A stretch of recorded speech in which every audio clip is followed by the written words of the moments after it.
Assalamualaikum warahmatullahi wabarakatuh. Kembali lagi di channel Kimatika. Di video kali ini kita akan belajar materi kimia tentang kimia unsur, di mana pada bagian ini yang akan kita bahas adalah gas mulia. Gas mulia adalah unsur-unsur golongan 8A dalam sistem periodik unsur. Kenapa disebut gas mulia? Karena semua unsur pada golongan ini berwujud gas dan memiliki konfigurasi elektron yang sangat stabil. Sehingga golongan ini juga disebut gas inert atau gas yang sukar bereaksi dengan unsur lainnya. Lalu, unsur apa saja yang termasuk ke dalam golongan gas mulia?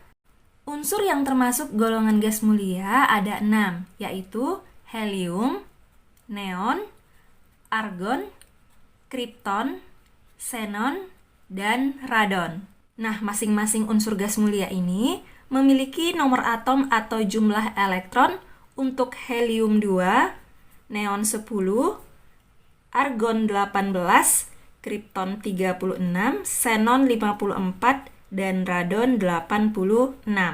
Oke, sekarang kita buat konfigurasi elektronnya ya. Untuk helium, jumlah elektronnya 2, berarti konfigurasi elektronnya 1s2. Kemudian untuk neon, jumlah elektronnya 10, berarti konfigurasi elektronnya 1s2, 2s2, 2p6.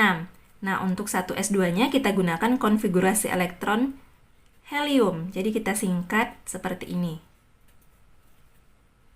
Berikutnya untuk Ar atau argon, jumlah elektronnya 18, berarti konfigurasi elektronnya 1s2, 2s2, 2p6, atau kita singkat dengan konfigurasi elektronnya neon yang memiliki jumlah elektron 10. Kemudian karena sisa elektronnya masih 8, kita lanjutkan kulit ketiga yaitu 3s2, 3p6. Lalu untuk kripton atau Kr, jumlah elektronnya 36.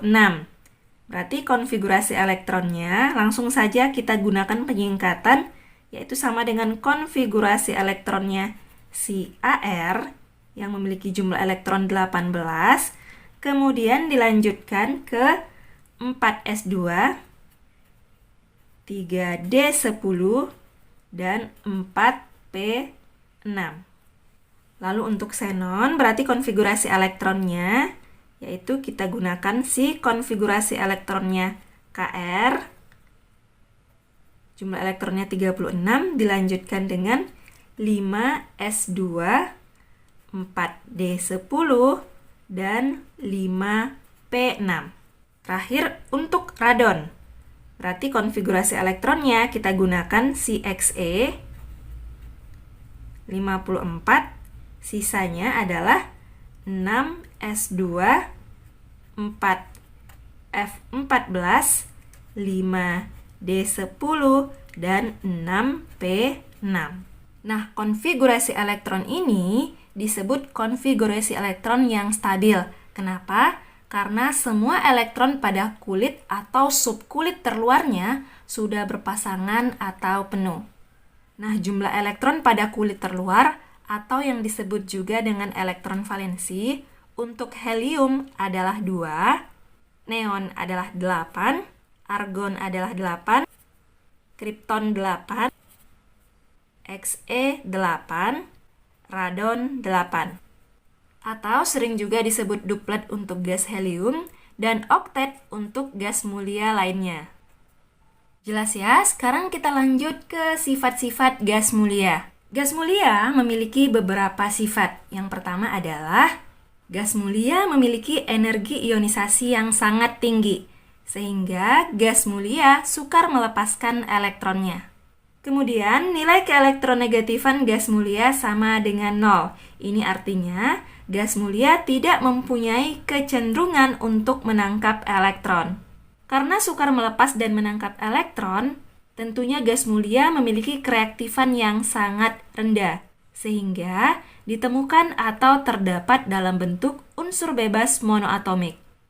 Kemudian, semakin ke bawah, titik leleh dan titik didih semakin besar. Nah, ini disebabkan karena gaya van der Waals, yaitu gaya London, semakin kuat. Lalu gas mulia yang paling banyak di alam adalah helium. Sedangkan gas mulia yang paling banyak di atmosfer bumi adalah argon. Jelas ya? Lanjut lagi ke senyawa-senyawa gas mulia. Meskipun gas mulia sukar bereaksi, tetapi Niels Bartlett pada tahun 1962 berhasil mensintesis senyawa dari gas mulia. Senyawa pertama yang berhasil disintesis adalah XePTF6. Nah, setelah penemuan ini, tidak lama kemudian ahli riset lainnya dapat membuat berbagai senyawa dari gas mulia. Xenon adalah gas mulia yang paling banyak disintesis dan dibuat senyawanya. Beberapa contoh senyawanya adalah XePTF6, XeF6, XeF4, XeF2, XeOF2, XeOF4. Kemudian radon dapat bereaksi spontan dengan fluorin. Kripton hanya bereaksi dengan fluorin jika disinari atau jika diberi loncatan muatan listrik. Sedangkan untuk helium, neon, dan argon belum berhasil dibuat suatu senyawa dari ketiga unsur tersebut. Oke, sekarang kita lanjut lagi ke kegunaan gas mulia. Yang pertama adalah helium. Helium biasa digunakan untuk pengisi balon udara.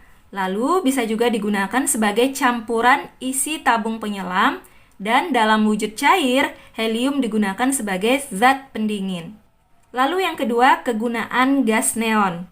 Nah, gas neon biasanya digunakan sebagai pengisi lampu neon, lalu penangkal petir, pengisi tabung televisi, dan dalam wujud cair juga dapat digunakan sebagai zat pendingin. Berikutnya, untuk argon, biasanya digunakan sebagai pengisi lampu pijar dan sebagai gas inert yang melindungi dari bunga api listrik saat proses pengelasan. Berikutnya, kegunaan gas mulia yang keempat, yaitu kripton. Kripton biasanya digunakan dalam fotografi. Lalu xenon digunakan untuk pembuatan tabung elektron, pembiusan pada bedah, dan lampu blitz pada kamera. Nah, yang terakhir radon, kegunaannya adalah sebagai radioterapi kanker. Nah, meskipun radon sebagai radioterapi kanker, tetapi apabila gas ini terhisap cukup banyak, justru akan menimbulkan penyakit kanker paru-paru. Oke, bisa dipahami ya. Nah, sekian untuk video kali ini. Terima kasih. Wassalamualaikum warahmatullahi wabarakatuh.